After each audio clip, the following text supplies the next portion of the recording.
حضرت علی رضی اللہ تعالی عنہ سے جو علم آیا وہ الحمدللہ اہل سنت کی کتب میں موجود ہے۔ کافی ہے نا، اس میں 19,000 کے قریب روایات ہیں، جن میں محقق کافی کا وہ خود 9,000 کو تو خود رد کر رہا ہے۔ کافی کے جو راوی ہیں وہ راوی ایسے ہیں کہ جن پر امام لعنت کرتے ہیں، امام خود انہیں جھوٹا قرار دیتے ہیں۔ علی رضی اللہ تعالیٰ عنہ کا علم وہ کس کے پاس ہے؟ ہمارے پاس بخاری میں حضرت علی کی روایات کی بھرمار ہے، مسلم میں ہے، اور کتب میں ہے، بلکہ یہ اس پہ کام کرنا چاہیے، اور میں انشاءاللہ کوشش کر رہا ہوں کہ حضرت علی کی جتنی روایات ہیں ان سب کو الگ جمع کیا جائے تو کئی جلدوں پہ کتاب تیار ہوگی۔ یہ ہمارے اندر ایک طبقہ ہے، ہمارے دوست ہیں اہل حدیث، ان کا سب کچھ راوی ہے، حالانکہ ہماری دعوت یہ ہے کہ راوی اور رسول میں فرق رکھو۔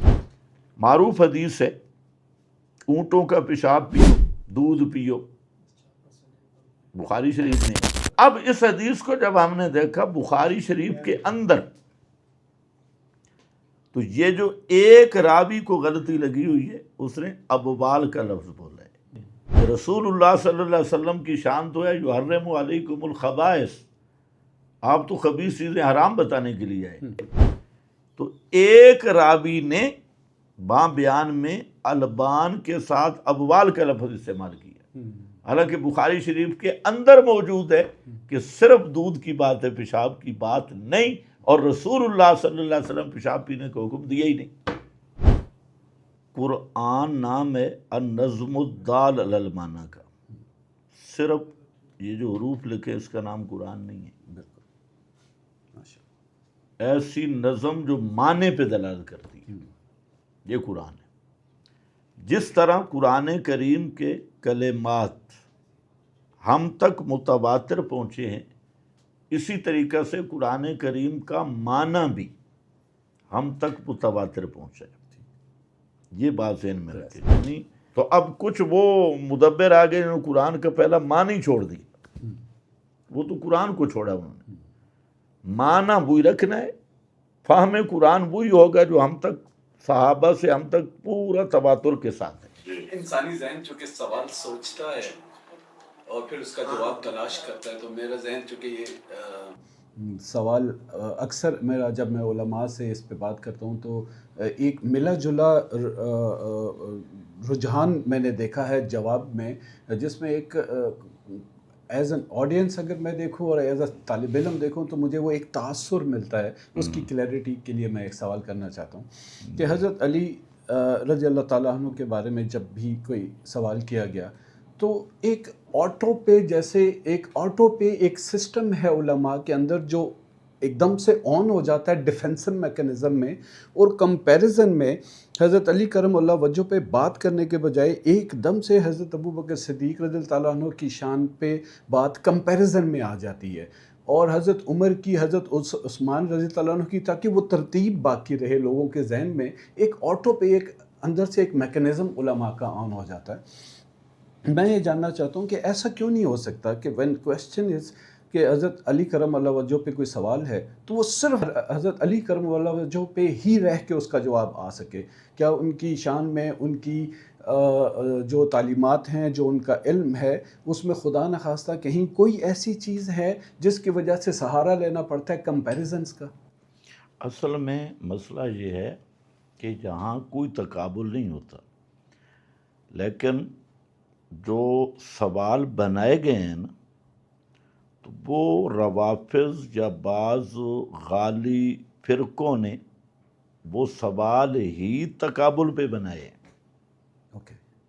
تو جب سوال ہی تقابل پہ بنے ہیں تو ان کا جواب تقابل پہ ہوگا، اور اگر سوال ہی تک مثلا یہی جو اب مسئلہ ہے جو ابھی آپ نے سنا کہ مولا کا لفظ، تو اب حضرت علی رضی اللہ تعالی عنہ کی یہ کتنی بڑی شان ہے کہ نبی کریم علیہ السلام باقاعدہ ایک تو اعلان کر رہے ہیں اذکرکم اللہ فی اہل بیتی، میں تمہیں اللہ سے ڈرا رہا ہوں میرے اہل بیت کے متعلق افراد تفریط نہ کرنا، تو یہ تھوڑی شان ہے۔ پھر آپ یہ فرما رہے ہیں کہ جس کی میرے ساتھ محبت ہے وہ علی سے بھی محبت کرے، جس کا میں محبوب وہ علی سے بھی محبت کرے۔ یہ حضرت علی کی شان نہیں، یہ بہت بڑا مقام ہے۔ لیکن تقابل بعض مجوس اور یہود نے یہ بنا دیا کہ ان کا مولا کا معنی پہلا خلیفہ ہے، خلیفہ بلا فصل۔ اب خلیفہ بلا فصل جب معنی کریں گے تو پورا دین جڑ سے کٹ جائے گا، کیونکہ مولا کا معنی اگر خلیفہ بلا فصل ہے تو اب اس کی زد کس پہ پڑ رہی ہے؟ سارے صحابہ پہ بھی پڑ رہی ہے اور خود حضرت علی پہ بھی پڑ رہی ہے۔ آپ خود سید ہیں، آپ کو ایک ذمہ داری دی جائے اور آپ وہ ذمہ داری نبھانے میں ناکام رہے تو یہ اعتراض آپ پہ ہوگا یا دوسرے تیسرے پہ ہوگا؟ آپ نے ماشاءاللہ اس کو بہت بہترین طریقے سے پہلے سیشن میں تو explain کیا یہ ہے یہ اعتراض خود حضرت علی رضی اللہ تعالیٰ عنہ پہ، باقیوں کے پر بعد میں، کہ جب اللہ رسول نے ایک ذمہ داری دے دی تو پھر حضرت علی نے کیوں نہیں نبھائی، اور ایک دو دن نہیں 25 سال۔ ماشاءاللہ۔ تو اس میں تو غلطی پھر کس کی نکلے گی؟ تو میں آپ کے سوال کا جواب یہ ہے، بہت اچھا سوال ہے، کہ ایک ہے فضائل کا باب، وہ الحمدللہ ہم بیان کرتے ہیں، حضرت علی سے محبت، ان کے ساتھ عقیدت۔ اگر آپ اس کی تحقیق کرنا چاہیں تو الحمدللہ حضرت علی کے ساتھ سب سے زیادہ محبت ہم کرنے والے، ان کی عقیدت سب سے زیادہ ہمارے دلوں میں۔ اور یہ بھی آپ کو بتا دوں، آج جتنے امت فرقوں میں تقسیم ہو گئی، حضرت علی کا عقیدہ اور مذہب ماننے والے بھی صرف ہم میں، جس پہ آپ کو سوال کرنے کی اجازت بھی ہے۔ باقی جب فرقہ بازی نے حضرت علی کو خلفائے ثلاثہ یا حضرت ابو بکر صدیق کے مقابل میں تفضیل کی بات کرنی شروع کی تو اب تو جواب پھر اسی کے مطابق آنا ہے، اور جہاں فضیلت کی بات ہوگی تو حضرت علی کی منفرد فضیلتیں ہیں اور بہت ساری، تو مسئلہ تفضیل پہ ہوگا۔ میں بہت زیادہ اپریشیٹ کرتا ہوں حضرت کہ اکثر ایک خوف رہتا ہے علماء سے سوال کرتے ہوئے کہ سوال کہیں میرا جرم نہ بن جائے، تو ماشاءاللہ مجھے یہ خوشی ہے کہ آپ سے سوال کیا جا سکتا ہے، کھول کے کیا جا سکتا ہے۔ میں طالب علم ہوں اور بہت سے ایسے الجھاؤ میں جس میں الجھا دیا گیا ہے مسلم سوسائٹی کو، اس الجھاؤ میں اپنی اسپرچول سفوکیشن فیل کر کے اس سے آزادی حاصل کرنے کی دعائیں مانگتا رہتا ہوں۔ ماشاءاللہ۔ تو اس الجھاؤ میں یہ تاثر جو ایک ایسی چیز ہے جو ورڈ سے، جب میں کہتے ہیں کہ الفاظ جو ہیں وہ وائبریشنل انرجی ہوتے ہیں، تو وہ جو وائبریشنل انرجی ہے وہ اپنا ایک ریپل ایفیکٹ رکھتی ہے، کہ پانی ہے اس میں اگر آپ ایک کنکری پھینکتے ہیں تو جو دائرے بنتے ہیں اس کا ایک ریپل ایفیکٹ ہے۔ میں سمجھتا ہوں کہ جو تاثر ملے گا وہ زیادہ معنی رکھتا ہے ان الفاظ سے جن کا میننگ آگے ٹرانسفر ہی نہیں ہوئے اور تاثر کچھ اور گیا۔ اس بیس پہ میں پھر سے جسارت کر رہا ہوں کہ مثال کے طور پہ سوال تھا کہ حضرت علی رضی اللہ عنہ سے جو پوری حدیث آپ نے اس پہ ماشاءاللہ آپ نے اس پہ جواب دیا، لیکن ایک سوال پھر بھی باقی رہا کہ اوکے باب العلم والی بات، تو آپ نے فرمایا کہ ایک شہر ہے اس کے بہت سے دروازے ہو سکتے ہیں۔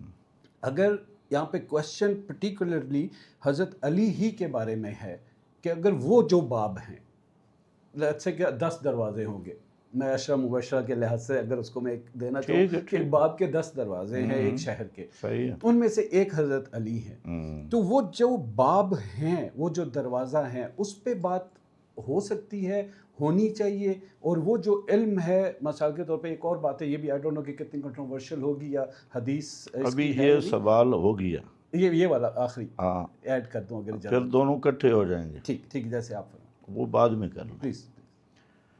مسئلہ یہ ہے کہ کوئی بھی حدیث ہے نا، اس کے متعلق یہ تحقیق ضروری ہے کہ واقعی یہ رسول اللہ صلی اللہ علیہ وسلم کا فرمان ہے یا نہیں، جی کیونکہ متواتر حدیث ہے جس میں نبی کریم علیہ السلام نے فرمایا من کذب علی متعمدا فلیتبوأ مقعدہ من النار۔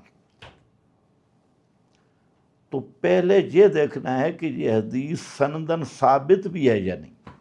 ٹھیک تو میں عرض یہ کر رہا ہوں کہ بہت بڑے محدث ہیں ابن الجوزی، انہوں نے اس کی 5 سندوں پہ پوری تحقیق کر کے لکھا ہے کہ یہ روایت موضوع ہے۔ اچھا موضوع نہ بھی ہو تو ضعیف ہوگی۔ تو حضرت علی کی شان بیان کرنے کی صحیح احادیث ہمارے پاس بہت ہیں، ہمیں ضعیف روایت کا کیوں آسرا لیں؟ ٹھیک سمجھ گئے؟ ایک بات تجھے پتہ ہونا چاہیے، ٹھیک حدیث ضعیف کا بھی ضابطہ یہ ہے کہ آپ لوگوں کو بتا دیں کہ یہ ضعیف ہے تو آگے بے شک بیان کریں، لیکن یہ بیان کر کے کہ یہ ضعیف ہے وہ ذرا پھر مسئلہ گڑبڑ ہو جاتا ہے۔ ٹھیک اب مسئلہ یہ ہے کہ حضرت آپ پوچھنا یہ چاہتے ہیں کہ حضرت علی دروازہ ہے تو وہ علم ہم کیوں نہیں لیتے، یہی سوال ہے۔ جی بالکل وہ علم ہمارے پاس موجود ہے۔ ٹھیک ہے حضرت علی رضی اللہ تعالی عنہ سے جو علم آیا وہ الحمدللہ اہل سنت کی کتب میں موجود ہے، اور جو مقابل طبقہ نے حضرت علی کو بدنام کیا اور ان کے ذمہ روایات لگائیں، وہ ان کا اپنے سورس بھی کہہ رہے ہیں کہ جھوٹ ہے۔ تو انہوں نے اکاذیب کی مثلا کافی ہے نا، اس میں 19,000 کے قریب روایات ہیں، جن میں محقق کافی کا وہ خود 9,000 کو تو خود رد کر رہا ہے، 9,000 کو، اور پھر کافی کے جو راوی ہیں وہ راوی ایسے ہیں کہ جن پر امام لعنت کرتی ہیں، امام خود انہیں جھوٹا قرار دیتی ہے۔ تو اب بتائیں علی رضی اللہ تعالیٰ عنہ کا علم وہ کس کے پاس ہے؟ ہمارے پاس بخاری میں حضرت علی کی روایات کی بھرمار ہے، مسلم میں ہے، اور کتب میں ہے، بلکہ یہ اس پہ کام کرنا چاہیے، اور میں انشاءاللہ کوشش کر رہا ہوں کہ حضرت علی کی جتنی روایات ہیں ان سب کو الگ جمع کیا جائے تو کئی جلدوں پہ کتاب تیار ہوگی ٹھیک ہے ماشاء اللہ جو ہمارے پاس موجود ہے۔ تو حضرت علی کا علم تو ہمارے پاس ہے۔ ماشاء اللہ ماشاء اللہ۔ سنس احادیث کا اللہ سبحانہ تعالیٰ نے جس طرح سے آپ کو عطا کیا ہے علم، میں ایک سوال اور میرے ذہن میں اکثر آتا ہے ایک طالب علم ہوتے ہوئے کہ نبی پاک صلی اللہ علیہ وسلم کی ذات اقدس جو ہے وہ ایک سراپا ہے، جس کو میں اگر پروفیٹک مائنڈ یعنی نبی پاک صلی اللہ علیہ وسلم کا سوچنے کا انداز اور پروفیٹک ہارٹ جو ہے، اگر میں اس کو سمجھنے کی ان کی پوری سیرت سے زندگی سے دیکھنے کی کوشش کروں تو ایک سراپا میرے سامنے آ جاتا ہے پروفٹ محمد صلی اللہ علیہ وسلم کا۔ جب کسی بھی حدیث کو جو بات ان سے کوٹ کی جا رہی ہے اس کو ایک ہی ذریعہ ہے کیا راوی کا کہ اس کے صرف راوی چیک کیے جائیں اور یہی اتھینٹک ذریعہ ہے، یا ایسا بھی ہو سکتا ہے کہ نبی پاک صلی اللہ علیہ وسلم کی ایک شخصیت ہے جو قرآن بیان کر رہا ہے، جو ان کی پوری متحر زندگی ہمارے سامنے ہے، وہ ذہن میں لا کے کوئی بات ہم جب دیکھیں کہ کیا یہ اس شایان شان اس ذات کے بات ہے بھی یا نہیں، کیا ہمیں صرف راوی ہی کی دلیل پہ رہنا پڑے گا؟ ماشاءاللہ بہت اچھا سوال ہے۔ مسئلہ یہ ہے کہ قرآن کریم یہ نبی کریم علیہ السلام کی پوری صورت بھی ہے، سیرت بھی ہے۔ اگر نبی کریم علیہ السلام کو سمجھنا ہے نا تو قرآن کو سمجھو۔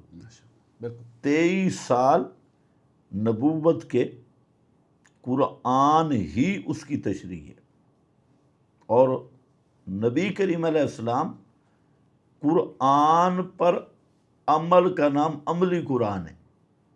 علمی قرآن یہ ہے اور اس پہ پورا عمل، رسول اللہ صلی اللہ علیہ وسلم کی پوری زندگی۔ یہی وجہ ہے جب حضرت ام المومنین سے پوچھا گیا آپ کا اخلاق کیا ہے، سیرت کیا ہے، فرمایا قرآن نہیں پڑھا، کانا خلقہ القرآن. اور اس پر بڑے بڑے ائمہ نے لکھا کہ جس کے پاس قرآن پہنچا کأنما رأى النبی، گویا کہ اس کے پاس رسول اللہ خود پہنچ گئے. تو اگر کوئی رسول کو دیکھنا چاہتا ہے وہ قرآن میں دیکھے. رہ گیا مسئلہ احادیث کا، تو اس پر ذرا آپ نے بہت اچھا سوال کیا اور بہت علمی سوال کیا، اور ایسے سوال ہونے چاہیے. ہمارے ہاں مصیبت یہ ہے کہ ہماری درس و تدریس میں ایک جمود ہے، اور جمود کیا ہے کہ ہر ایک نے بس ہمارے استاد نے فرمایا ہے فلاں، تو آپ تو راویوں تک لے گئے نا، آج ملا راویوں تک بھی نہیں جاتا، اپنے اساتذہ تک ہے. تو اس لیے یاد رکھنا کہ احادیث یہ کیا ہے، یہ قرآن کا بیان ہے، اور رسول اللہ صلی اللہ علیہ وسلم کی جو حدیث ہے لِتُبَيِّنَ لِلنَّاسِ فَأَنزَلْنَا إِلَيْكَ الذِّكْرَ لِتُبَيِّنَ لِلنَّاسِ.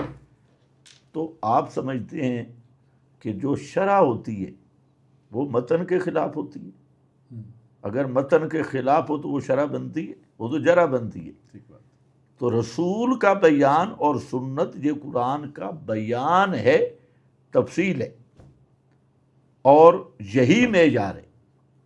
راوی بعد میں بسا اوقات ایک روایت وہ ہوگی جس کے سارے راوی صحیح ہوں گے، لیکن سب محدثین متفق ہیں کہ اگر اس کا متن قرآن سے ٹکرا رہا ہے، عقل سلیم سے ٹکرا رہا ہے، حادثہ مشہورہ میں ہے، عموم بلوہ میں، یا اس سے مافوق دلیل متواتر سے ٹکرا رہا ہے، تو سارے راوی صحیح ہوں گے لیکن وہ رسول اللہ کا فرمان نہیں سمجھا جائے گا. تو صرف راوی معیار نہیں، یہ ہمارے اندر ایک طبقہ ہے، ہمارے دوست ہیں اہل حدیث، ان کا سب کچھ راوی ہے. حالانکہ ہماری دعوت یہ ہے کہ راوی اور رسول میں فرق رکھو. بالکل راوی اور رسول کو ایک نہ بناؤ. اور میں الحمدللہ بخاری شریف پڑھاتا ہوں، اور ہمارا پڑھانے کا انداز کچھ اور ہے. حضرت مولانا حسین علی صاحب رحمۃ اللہ علیہ ان کی ایک طرز ہے. 2 لفظوں میں آپ بھی جب حدیث دیکھیں، آپ انتہائی لائق آدمی ہیں، اور آپ میں پرانا آپ کو جانتا ہوں.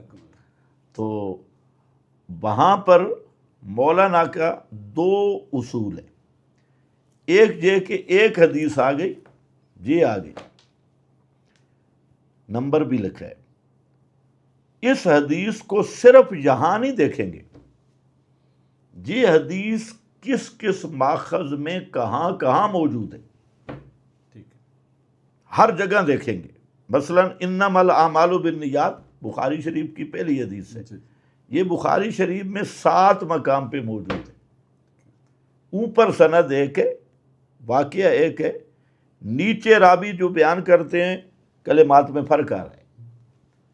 اب یہاں حضرت فرماتے ہیں کہ مولانا حسین علی صاحب کہتا ہے، اور یہی امام بخاری کا بھی طرز ہے، محدثین محققین کی یہی طرز ہے. وہ فرماتے ہیں کہ اب راوی اور رسول کا فرق کرو. وہی حدیث ہے، اس کے کچھ کلمات ایک راوی نے تعبیر معنی کر دیا، تعبیر معنوی، اس پہ اشکال آ گئی. اور اگر وہی حدیث آپ دوسرے پورے سند کے ساتھ دیکھ لیں تو اس میں وہ قابل اعتراض لفظ ہی نہیں ہوں گے. تو اس سے پتہ چل جائے گا کہ راوی اور رسول میں فرق ہے. دوسرا یہ ہے کہ اب جیسے میں نے من کنت مولا والی روایت پڑھی، اس مضمون کی ساری احادیث آپ کو جمع کرنی ہوگی، ایک جگہ پہ فیصلہ نہیں ہوگا. آج کل خرابی یہ ہے کہ ایک جگہ دیکھ کر فیصلہ ہو جاتا ہے، وہ ناقص فیصلہ ہے. تو مضمون کو جمع کرنا اور طرق کو جمع کرنا، تخریج کرنا، اس پر جب بات ہوگی تو اللہ کے فضل سے حدیث پہ کوئی اعتراض ہو ہی نہیں سکتا. ماشاءاللہ. حضرت ایک آخری میرا سوال میں ہے. صرف آپ کو ایک مثال دیتا ہوں. معروف حدیث ہے، اونٹوں کا پیشاب پیو، دودھ پیو، بخاری شریف میں، اور کئی ہمارے دوستوں نے پیشاب پینا شروع بھی کر دیا. پیپسی سمجھ کے، وہ یہ شاہ صاحب ایک کو لائے تھے۔ اب اس حدیث کو جب ہم نے دیکھا بخاری شریف کے اندر، تو یہ جو ایک راوی کو غلطی لگی ہوئی ہے، اس نے ابوال کا لفظ بولا ہے، ورنہ آپ دیکھیں کہ رسول اللہ صلی اللہ علیہ وسلم کی شان تو ہے یحرم علیکم الخبائث، آپ تو خبیث چیزیں حرام بتانے کے لیے آئے، تو پیشاب یہ بڑی پاک چیز ہے، پھر تو ہندوستان کے ہندو وہ گائے کا پیتے ہیں، مودی پہ کیا اعتراض ہے؟ اور پھر اگر پیشاب ہی پاک ہے تو بزرگوں کا پاک ہونا چاہیے۔ یہ اونٹ زیادہ متقی ہے یا شیخ الحدیث؟ شیخ الحدیث کا پیشاب پلیت ہے، اونٹ کا پاک ہے۔ تو ایک راوی نے بیان میں البان کے ساتھ ابوال کا لفظ استعمال کیا، حالانکہ بخاری شریف کے اندر موجود ہے کہ صرف دودھ کی بات ہے، پیشاب کی بات نہیں، اور رسول اللہ صلی اللہ علیہ وسلم پیشاب پینے کا حکم دیا ہی نہیں۔ تو اب حدیث پہ بھی اعتراض نہیں، راوی اور رسول میں فرق کرنا ہوگا، بس صرف ایک ہی اصول ہے۔ جی اب کریں۔ جزاکم اللہ، بہترین آپ نے مجھے تشفی ہوئی آپ کے جواب سے۔ حضرت آخری سوال ہے اور ہے قرآن کے بارے میں۔ قرآن میں اللہ سبحانہ و تعالیٰ نے ہمیں بار بار تفکر اور تدبر کی دعوت دی ہے قرآن کی آیات کے اوپر، بالکل، لیکن ایک رائج سسٹم ہے جو چلا آ رہا ہے، اور اس پہ یہ نہیں کہ اللہ معاف کرے میں کوئی اعتراض کرتا ہوں، میں کہتا ہوں بالکل درست ہے، اور وہ ہمارے لیے گائیڈ لائن کے طور پہ ہے کہ ہمارے پاس کچھ لوگوں کی تفاسیر موجود ہیں جنہوں نے دین کے لیے بہت بڑا کام کیا، اور اللہ سبحانہ وتعالیٰ ان کے دنیا اور آخرت کے درجات بلند فرمائے، لیکن تفکر اور تدبر کی دعوت تو ایک انڈیویجول کو ہے۔ تو کیا اس سینس میں نے یہ دیکھا ہے کہ جب میں کسی کی آیت کو میں پڑھتا ہوں اور جب میں اس کے انڈرلائن وزڈم میں اس کو مزید سمجھنا چاہتا ہوں تو میں کسی تفسیر کو پڑھتا ہوں، تو تفسیر بھی تو کسی کا تفکر اور تدبر ہے، ایک انڈیویجول کا جو کہ ایک انسان ہے، اس کا تفکر اور تدبر ہے، اور اس کے بعد اس نے اس کو جو انڈرسٹینڈ کیا سیاق و سباق کے ساتھ وہ بیان کرتا ہے۔ جو تفکر میرے حصے کا ہے، جو میرے حصے کا تدبر ہے، وہ تو مجھے ہی کرنا ہے، چونکہ میری جو شاکلہ ہے، میری انٹرنل کنفیگریشن جو اللہ نے مجھے عطا کی ہے، اس کے مطابق مجھے کچھ سمجھ آنا ہے جو میرے تفکر اور میرے تدبر سے آئے گا۔ کیا یہ کرنا ٹھیک ہوگا؟ بہت اچھا سوال ہے، بہترین سوال ہے۔ مسئلہ یہ ہے کہ سب سے پہلے یہ سمجھنا ہوگا کہ قرآن کس چیز کا نام ہے۔ ایک قرآن نام ہے النظم الدال علی المعنی کا، صرف یہ جو حروف لکھے اس کا نام قرآن نہیں ہے، ایسی نظم جو معنی پہ دلالت کرتی ہے، یہ قرآن ہے۔ جس طرح قرآن کریم کے کلمات ہم تک متواتر پہنچے ہیں، اسی طریقہ سے قرآن کریم کا معنی بھی ہم تک متواتر پہنچا ہے۔ یہ بات ذہن میں رکھے، یعنی ایسا نہیں ہو سکتا کہ آج کوئی محقق کھڑا ہو یا متدبر یا مدبر، تو جو ایک معنی تواتراً صحابہ سے اب تک پہنچا ہے اس کو بدلنا چاہتا ہے، تو یہ اس کی جہالت ہوگی۔ ٹھیک، جیسے قرآن کریم کے لفظ ہم تک متواتر پہنچے، اسی طرح معنی بھی ہم تک متواتر پہنچا۔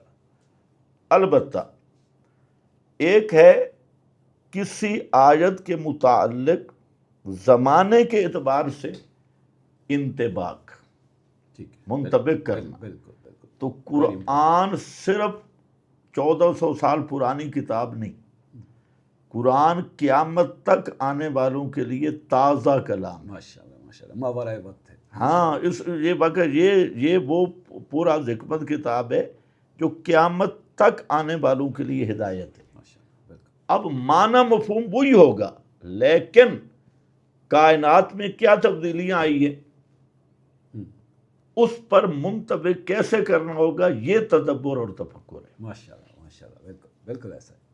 تو اب کچھ وہ مدبر آ گئے جنہوں نے قرآن کا پہلا معنی چھوڑ دیا، وہ تو قرآن کو چھوڑا انہوں نے، معنی وہی رکھنا ہے، فہم قرآن وہی ہوگا جو ہم تک صحابہ سے ہم تک پورا تواتر کے ساتھ ہے۔ لیکن ہر دور میں تبدیلی ہے، مثلا اب سائنس کا دور ہے اور کوئی دور ہے، تو بعض ایسی چیزیں معنی تو وہی ہے لیکن وہ معنی آنکھوں کے سامنے کھلا نہیں تھا، وہ کھلا اب آگے۔ اس لیے رسول اللہ صلی اللہ علیہ وسلم نے فرمایا قرآن وہ کتاب ہے جس کے عجائب ختم ہونے والے ہی نہیں ہیں، اور ادھر تدبر کا حکم دیا، تفکر کا حکم دیا۔ ایک تو یہ بالکل صحیح ہے، پر شرط اس کے لیے یہ ہے کہ اہل ہو، قرآن کے معانی سمجھنے کا اہل ہو۔ ہر ایک کو اجازت نہیں ہے۔ دیکھو تفکر وہ کرے گا جو فکر والا ہوگا، تدبر وہ کرے گا جس کا کچھ عقل ہوگا۔ ہر للو پنجو کو ہم اجازت دے دیں گے جو عربی نظم نہیں سمجھتا، محاورہ نہیں سمجھتا، اسلوب کلام نہیں سمجھتا، اور وہ اپنی من مانی کرے تو یہ تو گمراہی ہوگی۔ لیکن ایک آدمی صحیح الفہم بھی ہے اور قواعد کو سمجھتا بھی ہے، تو اس آدمی کا تدبر تفکر اس کو نور کی طرف رہنمائی کرے گا۔ اس کی مثال ایسے ہے جیسے دریا ہے، سمندر ہے، اس میں جو تیراک ہے اس کو تو ہم اجازت دیں گے ڈبکیاں لگانے کی، غوطہ زن ہونے کی، اور جو اناڑی ہیں ان کو اجازت نہیں دیں گے۔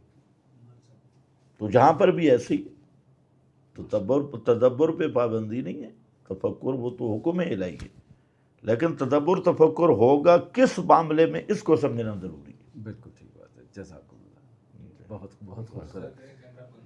بس جزاکم اللہ، میں شکر گزار ہوں۔ سوال چونکہ یہ ٹاپک ایسا ہے کہ چونکہ قیامت تک اس کے معنی انسان پہ اجاگر ہوتے رہیں گے تو سوال بھی تو ہوتے رہیں گے، زمانے میں تبدیلی آتی رہے گی، انتباہ کرنے میں تفکر تدبر چلتا رہے گا۔ قرآن کے معنی وہی ہیں جو پہلے دن نازل ہوا، قیامت تک وہ معنی اسی طرح رہیں گے۔